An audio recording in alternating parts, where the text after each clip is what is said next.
Hey everyone, I'm Jennifer Whitaker, and today I'm going to talk about trauma, what it actually is, and the differences between PTSD and complex PTSD. And I'm also going to talk about why it's so darn important that we know this. So, whether we recognize it or not, trauma has a significant impact on our lives.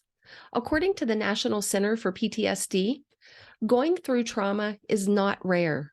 About 6 out of every 10 men, or 60%, and 5 out of every 10 women, or 50%, experience at least one trauma in their lives. Women are more likely to experience sexual assault and child sexual abuse. Men are more likely to experience accidents, physical assault, combat, disaster, or to witness death or injury. So, this is an issue that's likely to affect more than half of the population at some point in their lives. So, it's totally worth taking a deeper look at what trauma actually is. So, welcome back. If you've watched my videos before, I'm honored that you're here again. If you're new to the community, welcome. Please like, share, subscribe. And if you're watching on YouTube, be sure to subscribe and hit that bell so you get notified when further videos and future videos come out, because my videos all interrelate. So let's go back to trauma. Etymologically, trauma is a Greek word meaning wound. The working definition of trauma that I adhere to comes from the creator of Compassionate Inquiry and one of my teachers, Dr. Gabor Mate. According to Dr. Mate, trauma is a psychological wound that limits or constricts your response flexibility to a future event. So trauma is not an event, nor is it what happened to you. Trauma is what happens inside of you as a result of what happened to you. So an event may leave a psychological or an emotional wound, which both act very much like physical wounds. So when a physical wound is raw, it hurts when it's touched. And likewise, when a trauma wound is unresolved or unhealed, it also hurts when it gets touched. And collectively, we have kind of just in everyday conversation come to call this touching of our psychological and emotional wounds, we call that getting triggered or a trigger. So physical wounds heal with scar tissue, and there are characteristics of scar tissue that apply equally as well to psychological and emotional wounds. So scar tissue is thick and it's less pliable than skin. And trauma has a way of creating these thick walls and rigid beliefs and less flexibility in a person. Scar tissue has poor circulation, which limits the supply of oxygen and nutrients to the cells in that particular area. Trauma can leave a person with an inability to take in and receive the nourishment of gratitude, love, kindness, and compassion that comes at us from those around us, from our loved ones. Scar tissue lacks nerve endings, so there's a numbness and a lack of feeling in an area where there's a scar. And traumatized individuals often feel numb, out of touch, and dissociated. Scar tissue doesn't grow like healthy tissue does. People who are traumatized are often stuck in emotional states that are characterized by the stage of development they were in when they were traumatized. So this is why we can sometimes look at adults and say they're acting like a toddler or a baby or a child. When a trigger touches a wound that happened at a particular stage of development, the person will somewhat predictably react in a way that psychologically or emotionally reflects that developmental age. In his book, Trauma and Memory, Peter Levine calls this the tyranny of the past. And this happens when the implicit memory of an event from the past dominates all other experiences, hindering any appreciation of what's happening in the present moment. So this interferes with a person's ability to focus on new and similar situations without reacting as if the past event were still happening. It's a twisted form of time travel that causes a person to pay selective attention to these reminders of the past while simultaneously causing an inability to experience the present moment. And there are two types of traumas that people tend to experience in life. So one is referred to as big T trauma, and the other one is referred to as little t or small t trauma. Big T trauma is what most people think of whenever the word trauma comes to mind. So big T trauma are these big events, and this is the type of stuff that you're going to see on the ACE test, or the Adverse Childhood Experiences test. These include things like physical, sexual, or verbal abuse, neglect, and the neglect can be either physical or emotional. It includes things like divorce or separation, these big life changes, having a family member with mental illness, addiction, chronic illness, or even somebody in prison. Big T trauma also includes poverty, natural or man-made disasters, or the death of a loved one. So big T trauma refers to those big events that can change us on the inside. Little t trauma, on the other hand, refers to highly distressing events that affect individuals on the personal level. And this refers to what's normalized in our day-to-day living. So little t trauma is often the hardest for people to understand because what's highly distressing for one person may pretty easily roll off the shoulders of another person. So we've got to be able to put ourselves in somebody else's shoes to understand small t trauma. And small t trauma happens when a child's emotional needs are not met. The emotional needs of a child are just as important as their physical needs, but this concept hasn't really caught on at the mainstream level, not yet anyway. A child's emotional needs include the need to be loved unconditionally, the need to be responded to when in distress, the need to be seen, heard, and acknowledged, the need to experience a full range of emotions without being punished or disciplined for having those emotions. And children have the need to play creatively and spontaneously, not having their lives scheduled down to the hour. And gadgets and screens are also a form of small t trauma because they subvert and hijack the child's imagination, and imagination is essential for brain development. So when big T trauma changes a person to the point that they become diagnosable, it's often labeled as PTSD, or post-traumatic stress disorder.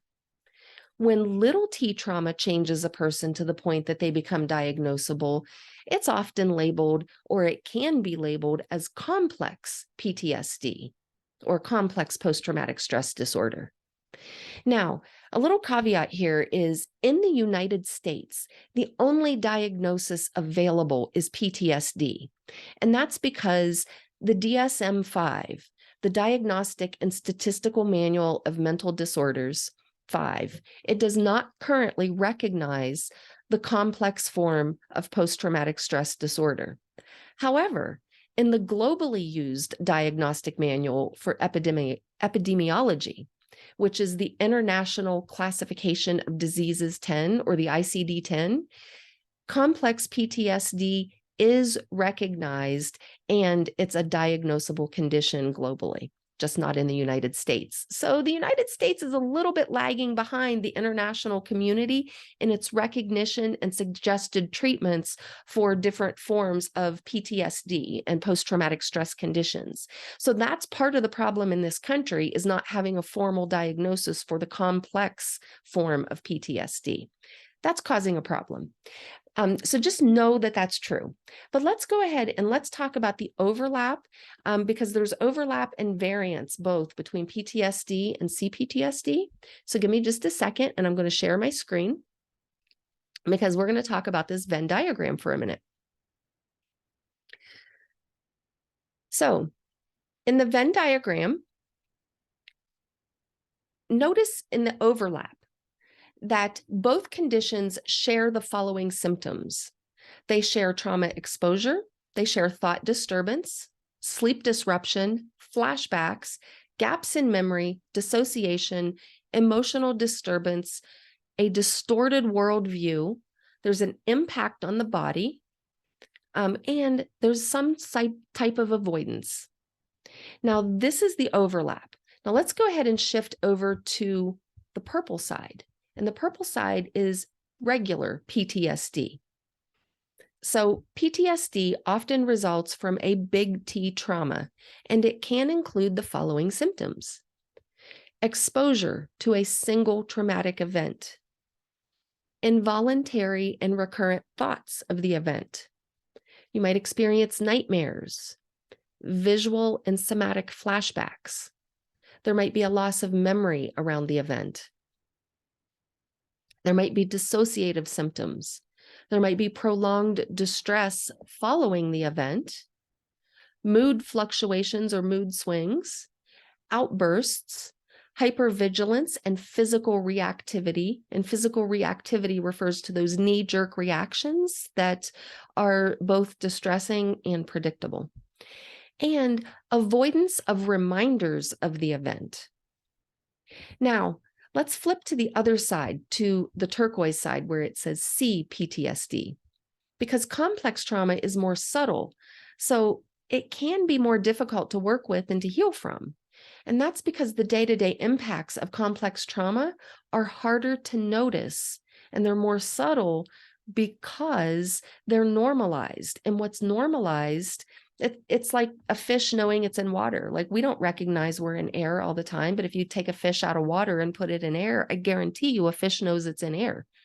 Might not know what to call it. And it's the same thing with us. You take us out of air and put us in water, and I guarantee you, you know you're in water because it's not normalized. So just notice that what's normalized might be harder to recognize.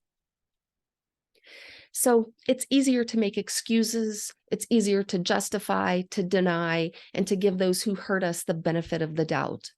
So symptoms of little t trauma or complex PTSD might include chronic interpersonal instability, trouble concentrating, significant sleep disturbances, insomnia, nightmares, or night terrors. There could be visual, somatic, and emotional flashbacks.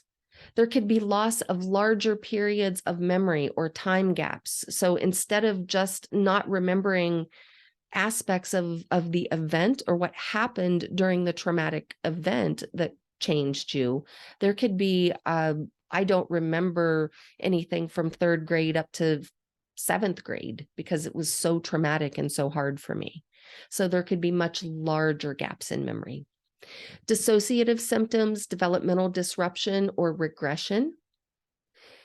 So sometimes somebody with cPTSD might have a failure to launch or be a late bloomer in some aspect, probably not physically, but maybe emotionally, mentally, developmentally, intellectually. They might look normal but struggle inside. There could be a persistent feeling of being emotionally on edge or irritable or just edgy. And it's kind of like hypervigilance on steroids.